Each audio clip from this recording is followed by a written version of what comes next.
Itong taong ito, sa pagka may mga issue na bumabangon sa ating lipunan, magtataka ka, bigla na lang makikisangkot kahit hindi niya naintindihan ang pinag-uusapan. Hindi mo na kayang baguhin ang isang desisyon. Hindi man formal na inanunsyo at wala mang pinagugulong na proseso, sinisimula na raw ng administrasyon ang pagpapatupad ng prinsipyo ng federalismo sa bansa. Ang federalismo ang pangunahing prinsipyong tinitindiga ng kanilang partido. Ginagawa na raw yan sa pamamagitan ng pag-awat ng kapangyarihan sa mga lokal na pamahalaan na ayon sa Pangulo ay paraan para patatagin ang pamahalaan, ang sistema ng politika, ang pag-awat. Mas mapapabilis din daw nito ang proseso ng pamamahala dahil hindi na kailangang iakyat na sa Pangulo lahat ng mga desisyon. Habang nagagawa yan, walang direktang utos ang Pangulo sa mga kapartido na isulong ang federalismo sa Kongreso. Dati na rin ang sinabing wala sa kanyang prioridad ang pag-amyenda sa saligang batas o charter change. Samantala, ininsulto naman ni Senator Amy Marcos ang kanyang pinsang si Speaker Romualdez matapos sabihin ito na dismayado siya kay Amy Marcos dahil parang hindi umano ito Marcos dahil kumakampi sa mga Duterte. Buwelta naman ni Amy, hindi naman daw Marcos si Romualdez. Tapos nagalit nga sa akin yan kasi tinatanong sa akin nung Marites na yon na ano daw ang relasyon namin ni Martin. Sabi ko, syempre, mga pinsan kami, pinsan buo ako, no? At kilala ko naman habang buhay yan. Okay lang naman, pabanjing-banjing lang naman kami. Hindi ko maakalain magiging ganito, ano? At alam ko na may tampo sa akin. Sinabi ko, paano? Sinabi ko naman ng loud and clear na hindi na tama ang ginagawa ninyo kay VP Sara at kay Presidente Duterte. Hindi tama yun. Hindi naman nakikipag-away. Sinasabing napakatapang ng mga Duterte. Matapang nga, bait-bait sa atin. Wala namang ginawa kundi tumulong. Nakipag-alyado, kaya nakabalik. Ano pang gusto mo? Ba't natin inaaway ang hindi nakikipag-away? Correct. Nagalit sa akin. Bakit daw ganon? Mas Duterte pa daw ako kesa sa Marcos. Sa loob-loob ko, hindi ka naman Marcos ni Lou. Lagot ka! Sinabi naman ni Senate President Juan Miguel Zubiri na nakipagpulong siya kina Pangulong Ferdinand Marcos Jr. at House Speaker Martin Romualdez upang iakyat ang pag-alala ng Senado sa petisyon para sa mga People's Initiatives na amyendahan ang 1987 Constitution. Sinabi ni Zubiri na si Pangulong Marcos ay nakikiisa sa mga senador sa petisyon para sa People's Initiative. Subalit nilinaw nito na itigil daw ang nonsense na ginagawa ng Congress dahil nga sa napabalita ang pagbayad ng pirma sa tao para makumpleto ang porsyento na kailangan sa COMELEC. Tinuldukan na rin daw ng Pangulo ang mga bali-balitang i-abolish ang Senado para lalong magkaroon ng lakas ang Kamara. Nilinaw na hindi ito nagustuhan ni PBBM at kinontra na nga daw si Speaker Martin Romualdez. Kaya naman ayon kay Mig Zubiri, ang Senado na lamang ang mangunguna sa pag-usapan ang nasabing pag-amyenda sa batas at i-adapt na lang ito ng Kongreso. Sa madaling salita, ang mga maiitim daw na plano ng mga congressman ay naudlot lahat dahil focus na lamang sa economic provisions ang pag-uusapan. Wala ng extension of powers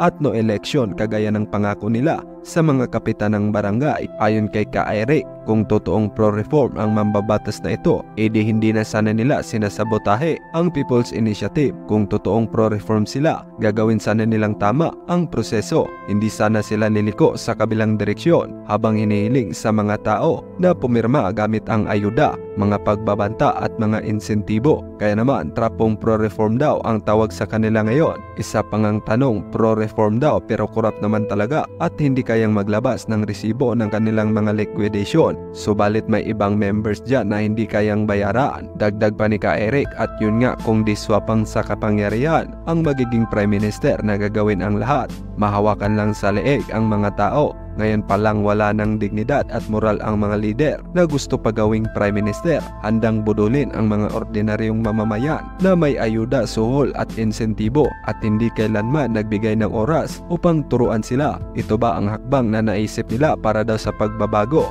Kung gagawin nila ang mga shortcut at trap o efforts ngayon kapag wala pa silang kapangyarihan, gaano pa kaya kapag nasa ibabaw sila ng food chain? Ang sistema ay ang tao ngayon ang ginagamit para sa pagsusulong nito. Napakalinaw umano na baliktad ang nangyayari. Ito naman ang paliwanag ni Representative Rodante Marcoleta sa isang panayam nito sa TV. Dito iniisa-isa ng magaling na mambabatas kung ano ang mali at paraan at para saan talaga ang People's Initiative na ito. Sa kasalukuyan ay nag-aaway-away sila sa Malacanang. Particularly sa presidential communications, nagbabardagulan sila at baka magsabunutan na si Patricia Martin at si Rocky, okay, yung kalbo.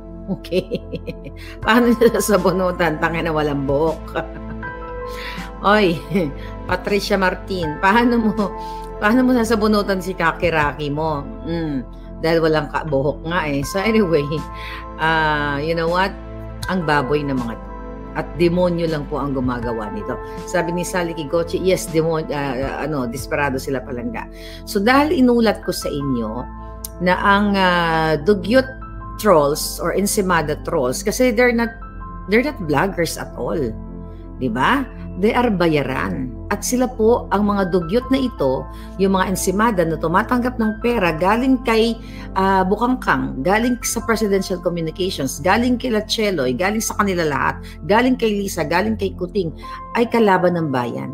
Kasi, imbes na mapunta sa mga proyekto ng gobyerno, napupunta sa kanila. Kaya po sila nag-away-away dahil ayon sa ating pinaka-reliable na informante sa loob ng Malacanang, ay sa loob to, mga palangga, hindi binibigay ni Kalbo yung bribe sa kanila. Yung ninakaw ni Bukangkang Ridao, ang pinaka leader ng sindikato dyan ay si Emerald Ridao Bukangkang. At itong kanyang assistant secretary na si Patricia Martin, okay, ay isa lamang asong julol ni Ridao para kausapin itong mga Ensaymada trolls katulad ni Kalbong Rocky dahil binubulsa o sinusolo ni Kalbo ang payola, ang bribe. Kita mo, ang mga mandarobo, nag-aaway-aaway, mga jutang chinina. Kita nyo kung gaano ko walang hiya to mga to. Yan kasi ang napapala ng hindi marunong magbanat ng boto. Ikaw, Kalbo, ikaw, Raking Kalbo, naalala ko nung umuwi ako nung, I think that was 2018 sa Pilipinas. Diba? Naki-ride ka pa sa akin. Diba? Social timer ka eh. Akala mo, kung maka-project ka, may pera ka. Iba nakikiride ka lang. Okay? Wala naman sanang problema kung mahirap ka. Ako kahit kailan, hindi naman ako nagmalaki dito na ako yung mayaman or what. Dahil hindi naman. Diba? Magpakatotoo ka. Lalo na, okay? Kung wala ka naman. Wala kang ibubuga dahil tamad ka. So, ang ginagawa mo, Kalbo, kayo ni Patricia, magsabunutan kayo. Well, lugi si Patricia sa'yo dahil wala kang buhok.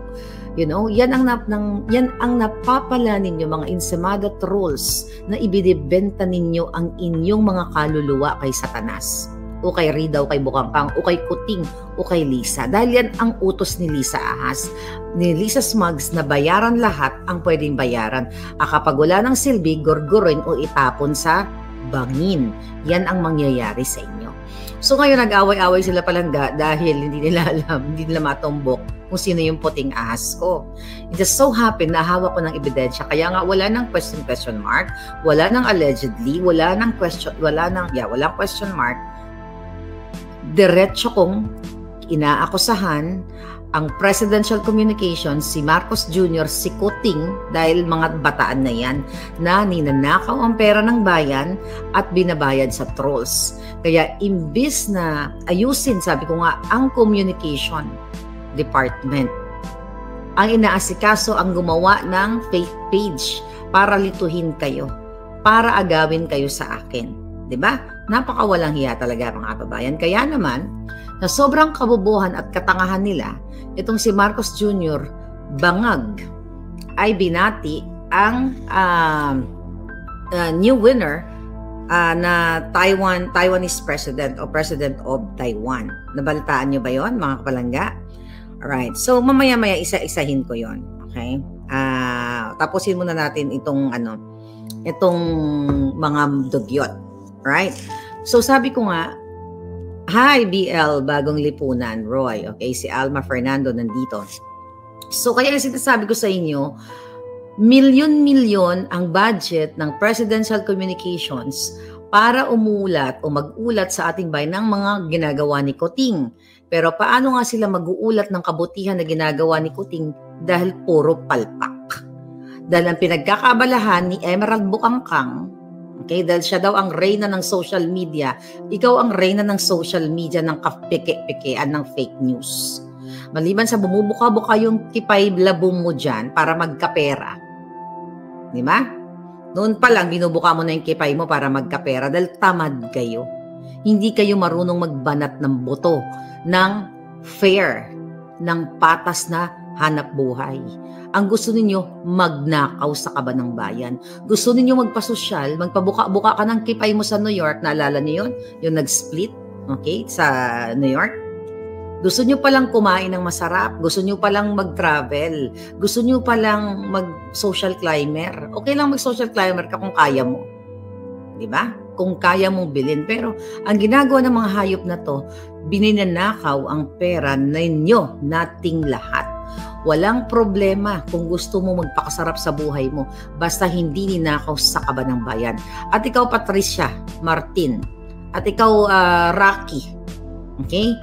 Buhay, lahat kayo actually dyan, buhay pa kayo, inuud na mga kaluluwa nyo dahil hindi kayo makalamon, mga patay gutom kayo. Hindi kayo makalamon sa patas na pagtatrabaho. Diba? Ang gusto nyo easy money. Ang gusto nyo manira ng tao. Ako, naninira ba ako dito? Sinisira ko ba si Kuting? Kasi yun yung press release ninyo. Hindi ko kailangan sirain si Marcos Jr. Dahil ang sarili niya mismo, sinisira niya. Sinisiksik niya ng polboron ang kanyang pagkatao. Kaya naman, bangag na bangag. Alright? Bakit bangag na bangag? Let's go. Okay? So, sa hindi pa nakakaalam, mga palangga, nagalit ang China. Okay? Okay. Dahil lang. Nagalit ang Foreign Ministry ng China dahil sa katangahan o kasyungaan ng presidential communications. Kasi mga palangga, nag-release ng greetings, okay, ng congratulatory message actually, itong si Kuting Jr. Okay, tignan natin to. Si Kuting Jr. Natin, i-edit natin to ng bonggang-bongga pala. Okay, ready ko lang. Okay. Ito na. Nag-release si Kuting Jr. ng congratulatory message sa President-elect Lai Ching-te ng Taiwan. Alright, ito ang sabi niya. On behalf of the Filipino people, I congratulate President-elect Lai Ching-te on his election as Taiwan's next president. We look forward close collaboration, strengthening mutual interest, fostering peace, and ensuring prosperity of our peoples in the year's end. Ayan po yung greetings ni Kuting. Okay? Ayan. So ano nangyari dyan? Dinilit nila yan. At sino ang nagsulat ng congratulatory message na ito? Ang nagsulat po nito ay walang iba kundi ang grupo ni Emerald Bukangkang.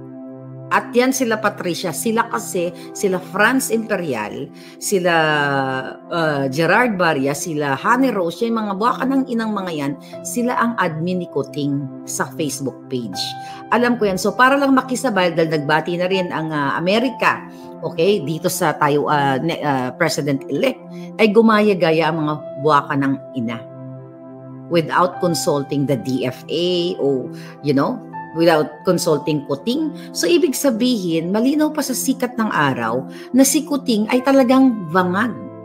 At bawat nire-release ng presidential communications, especially kung statement ng presidente na pinapalabas nila, dapat yan alam ni Marcos Jr. Pero ang nangyari, bangag nga dahil nagpupulburon. So naglabas ng article, January 17, ang Macau Times, Macau Daily. Sabi dito, Beijing blasts Marcos for congratulating Taiwan winner election. Ano nangyari dyan mga palangga? Ang sabi dito, China's Foreign Ministry summoned the Philippine ambassador yesterday and denounced President Ferdinand Marcos Jr. congratulatory message to the winners of Taiwan leader election Lai Ching-te. So ibig sabihin mga palangga, pinatawag, sinumon ang ating ambassador sa Pilipinas na kung sa China pala. Ang Philippine ambassador to China ay pinatawag ng ministry spokesperson na si Mao Ning. Okay, at sinasabi niya na ang ginawa ni Marcos Jr., ito ang exact word niya, seriously violated the political commitments made by the Philippines to China and rudely interfered in China's internal affair. So, ibig sabihin nito ay hindi talaga nagbabasa si Kuting. Hindi niya alam kung ano yung kanilang ang Philippine and China what you call it agreement in terms of sa pakikialam ng internal affairs. 'Di ba? Yung commitment, rather not agreement, yung commitment. So parang ganoon na rin yung pag-uusap ng dalawang bansa, China and the Philippines, kung ano yung irerespeto yung mga internal affairs. Pero dahil sa kabubahan ni Emerald Ridao at ni the rest of the group na puro bukangkang, hindi sila nagbida-bidahan sa Facebook page ni Kuting. Okay? Tuloy lang natin dito.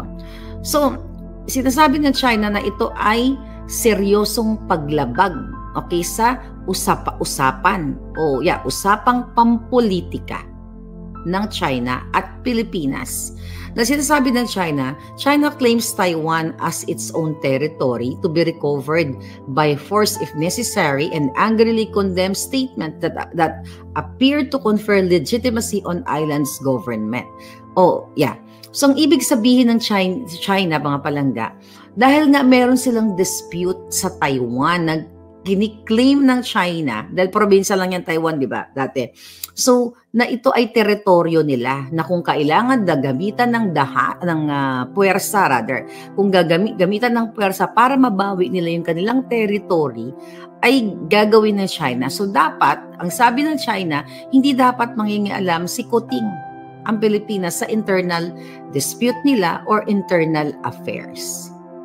Ngayon, sabi ng ambassador, spokesperson ng China, we would like to sternly tell the Philippines, kasama tayong lahat dyan, the Philippines So mayroon tayong karapatan na magdadadakdak dito. Okay, sabi ni China, we would like to sternly tell the Philippines not to play with fire on Taiwan issue immediately. Sabi niya, stop making wrong words and deeds on Taiwan-related issues and stop sending any wrong signals to Taiwan independence and separatist forces.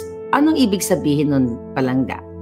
Kinukundi na, okay, ng China ang pangingialam ni Kuting o nating lahat ng mga Pilipino ng Pilipinas at sabi niya, huwag daw maglaro ng apoy.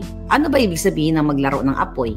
Diba? Sa atin na maglaro ng apoy is tsuktsakan yun, diba? Sa atin. So ngayon, ang ibig sabihin ng China, paninindak yun, na huwag niyong subukan. Okay? Huwag niyong subukang makikialam sa internal affairs namin kasi may kalalagyan kayo. Magkakaresulta ito sa mga bagay-bagay na hindi niyo ine-expect. Danger, kumbaga. Sa madaling sabi, huwag ka maglaro ng apoy dahil ito ay pwedeng magresulta sa maapoy. You know what I mean? Sa kaguluhan. Dahil sa pangingialam sa simpleng post ng Presidential Communications sa Facebook ni Kuting, dahil nga si Marcos Jr. ay syunga, bangag, hindi niya inalintana, wala siyang pakialam kung anong ginagawa ng mga tao niya sa baba. Kaya itong mga to, dahil nag-aaway sila sa payola, sa bribe, sa bayaran, di ba? In connection dito sa report natin, kaya hindi na alam ni Kuting na napapahamak niya na ang ating bayan. Di ba? Sabi ng China, huwag kayong maglaro ng apoy. Hindi kayo dapat makikialam. Itong issue namin ay pang-amin ito. Di ba? Huwag kayong magsalita ng mga ganyang mga mali-mali chuchu kasi may kalalagyan. Parang yun na yung sinabi niya nga, don't play with fire. Ngayon, according to the spokesperson, tuloy natin balita, she said Assistant Foreign Affairs Minister Nong Rong summoned the Philippines ambassador to China Tuesday morning and made solemn representation and urged the Philippines to give China a responsible explanation. Pinagpapaliwanag. So mamaya babasahin ko yung, ito na lang, dito pala yung paliwanag. Okay. Dito po yung paliwanag ng Chinese Philippine ambassador to China. Okay? Tingnan natin kung may kwenta yung kanyang paliwanag.